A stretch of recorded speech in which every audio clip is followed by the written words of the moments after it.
my first question is, what would be your advice to some families that are going through a tough time during this pandemic?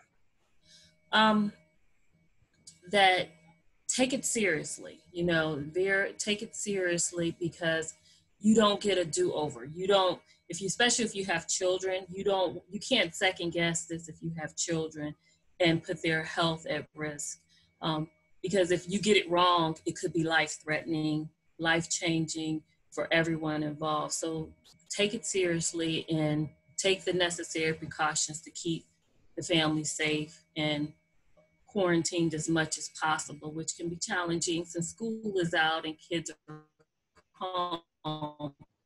But really take it seriously. I lost 2 family members over the weekend to this, one in New York and one in Ohio. So this is serious. Well, I'm so sorry for your loss. And how has your business been doing during the pandemic, and how have you been holding up? Well, let's start with me first. I've been working nonstop. I'm in the insurance industry, and I do health and life benefits.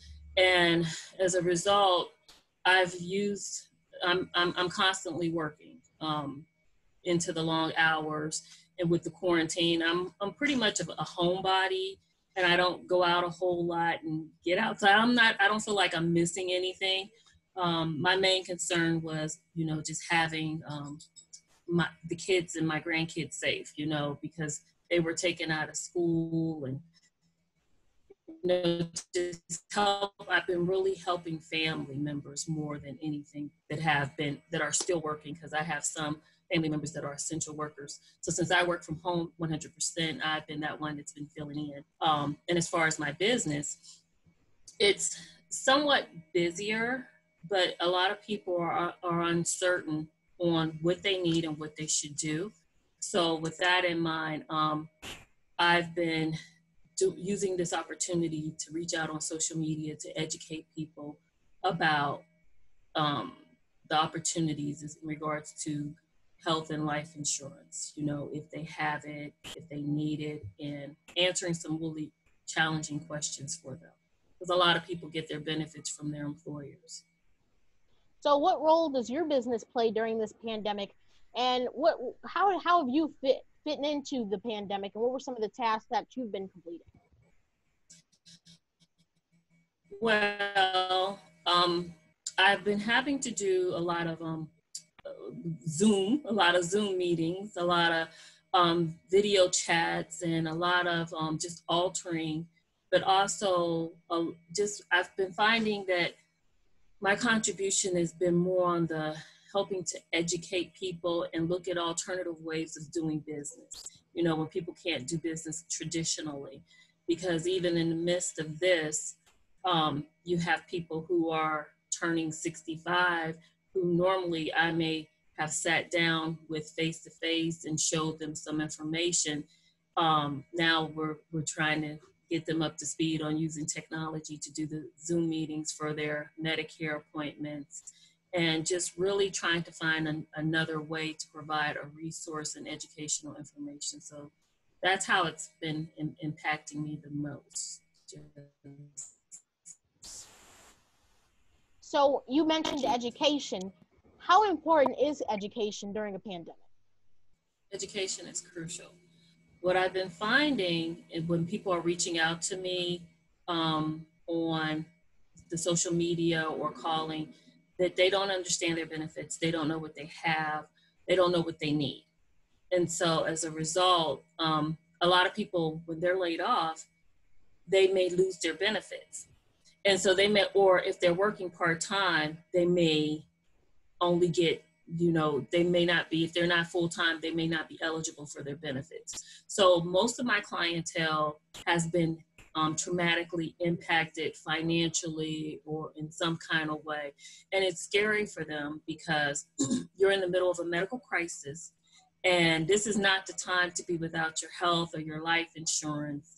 And as a result, if some of them have found that their insurance, their employers have the option of keeping it for them if they choose to, but a lot of them were not keeping the employees on and providing them with benefits. So my company, Family Life Plans, has been just providing those resources and that information and filling in the gap. And what that looks like is, okay, if they were to do the continuation of their benefits and they are paying out of pocket, sometimes if they get the benefits through their employer and continue those, it may cost them $500 to $600 a month. Well, if you're out of work, you may not be able to afford that. So what I do as a brokerage, I shop around to find them the most affordable health and life insurance that's going to meet their needs, their families, and their budget. So that's what I've been helping people with. So what would be your top financial advice when it comes to stimulus checks and people that own small businesses? Well, some of the first things I've always told people when they get their stimulus checks is that you have to have a roof over your head. Make sure you have a roof over your head and put some gas in your car. Put a roof over your head and a gas in your car so you can get where you need to be, and you can always get to the resources that you need. But don't spend it out all. This is not like the opportunity of, well, they spent their income taxes and you don't know how long this pandemic is going to happen, and it's going to be long-term economically changing. It's going to be changing because there's never been a time when the multi-billion-dollar companies have closed down. They closed down Disney, they closed down Vegas, they closed and reduced staff at airlines. These are multi-billion-dollar industries that are impacted. The economy will feel this. So be very cautious and resourceful with your money, not spending it. Well, a lot of people are going to be stuck at home because of this. So for families that are stuck at home, what would be your advice to make sure that everyone's still, having their own space, their own boundaries, but also being productive? I would say take advantage of some of the online learnings that are available for free. I recently seen one that Harvard was offering, certificates that you can get that additional training and education. The former First Lady, Michelle Obama, is doing readings and things like that to children, reading books to them. But also, I think what's most important is still go for walks, still get that fresh air and not just allow your body to be sitting idle and doing nothing during that time period. This is a time to reconnect and to communicate and even put down our devices and reconnect with one another. This is, and above all things, even consider praying about what's going on and what to do next. Let's not us lead into our own understandings. And I think that it's unsettling for children as well, being out of school. Are you finding that you have like all this time and you're out of school? Yes. Yeah. So you have a background in insurance. So what role does your insurance play in the COVID-19 pandemic? Well, the role that we're playing right now is that when people are calling in or emailing for appointments, what I'm doing is I'm finding out what they have and what they need, and I am giving them advice on what type of life insurance they could have. Because what will happen is if they're out of work and they don't have their health or their life insurance and they were to get sick, they could get stuck with hospital bills anywhere from $3,000 to $10,000 if they were to need to see their doctors. So sometimes just being proactive and looking at what are your options is, even though you're saying, well, money's tight, but you would rather spend maybe $50 to $100 to get the benefits that you need than to get a bill for $10,000 because you had to go to the ER or some type of emergency happened. But also for individuals who have no life insurance that primarily just relied on their employers for that life insurance, we're taking a look at some affordable options. I'm able to shop them around to some of the major carriers such as Mutual of Omaha,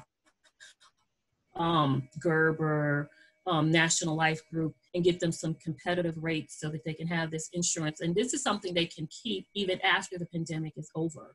And one of my favorites are the life insurance products that come with living benefits, meaning if they get a policy for $100,000, if they were to get sick, diagnosed with a heart attack, cancer, stroke, or diabetes, they can tap into this life insurance policy without dying and be able to use that money and those resources to pay bills, pay their medical, and not just when they pass away.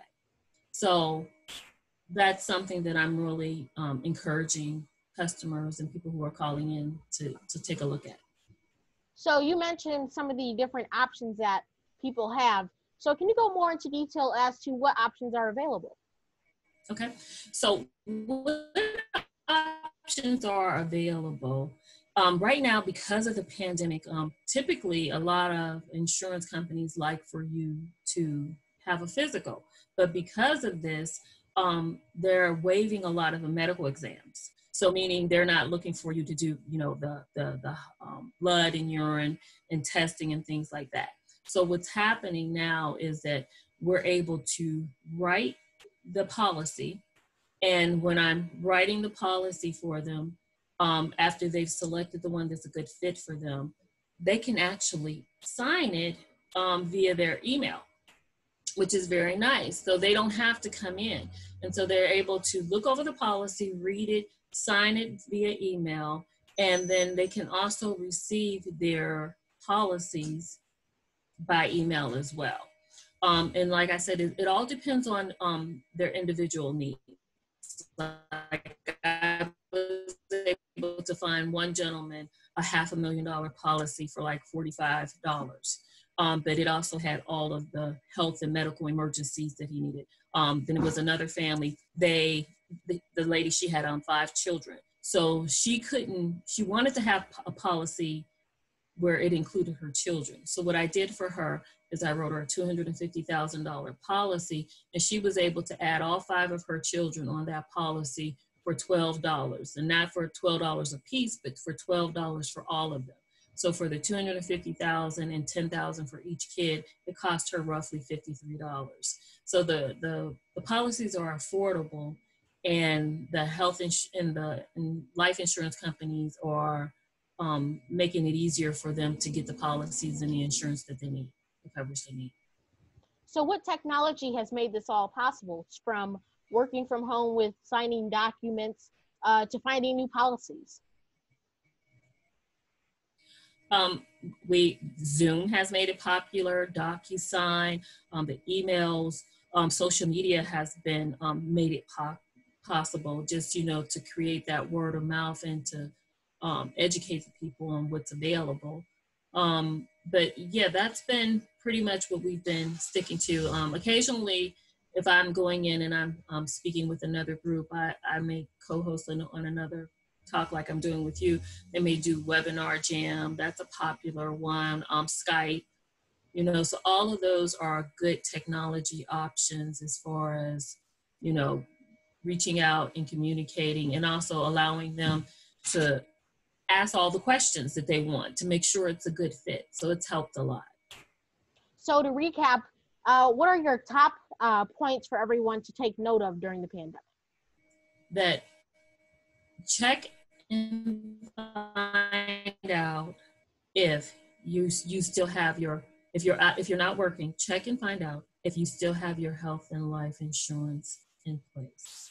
And if you don't have it in place, look at affordable options, because people are naturally assuming that when the pandemic is over, they may go back to work. But some of these jobs may not exist anymore, depending on how much financial devastation the company has suffered economically. So you have to be able to pivot and find some options outside of that employer to protect your family. Keep your family safe. Adhere to the quarantine, wearing masks and washing of hands and social distancing, which is very challenging, but stick to those things, and eat well and get some fresh air, some exercise, and reach out to those old friends and family that you maybe haven't spoken to in a while. You're in quarantine, so you can't say you don't have time now. Ms. Vaughn, thanks for joining us. Okay, thank you for having me.